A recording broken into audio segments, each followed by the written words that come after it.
You've booked your rabbit in for a full grooming, water bath included, and the salon does cats and dogs all day, so it feels safe. Before you drop them off, there's one thing about rabbits and water that most groomers here won't tell you. I'm a rabbit owner, not a vet, and this is the rule that matters most today.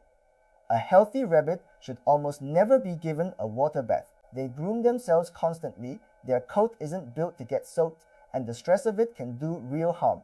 Nearly everything a rabbit needs you can do at home. Dry in 10 minutes a week. Here's what we'll cover. Why grooming matters more in our climate, the water bath mistake and what to do instead, the simple home routine, and when it's worth paying a professional. So why does this matter more here?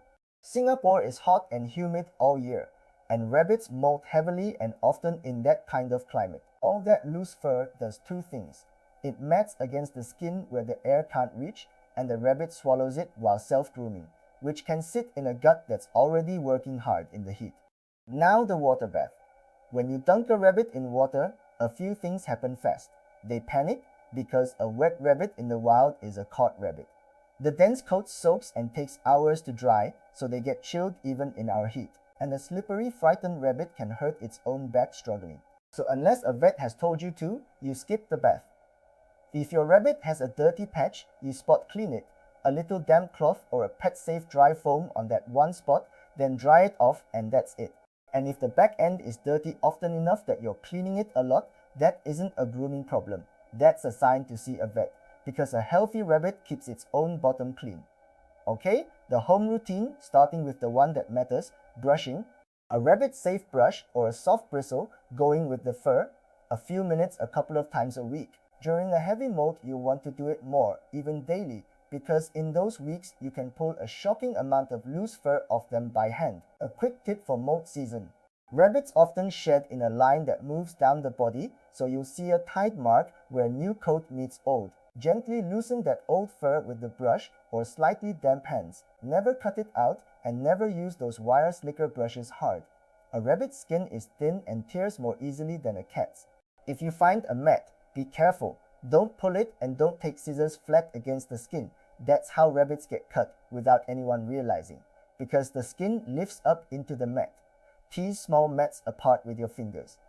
Anything big or tight, leave it for a vet or a rabbit experienced groomer to shave off safely. Nails next. Rabbit nails grow constantly, and most house rabbits don't wear them down enough, so they need a trim every few weeks. Each nail has a pink vein inside called the quick, and you're cutting the clear bit past it. On dark nails, you can't see it, so take tiny amounts or shine a light through to find it. Brynimistub tramkit and ninsti. For mincing tiny ninsinkranser, vinapist, for you've got them, do a quick once over.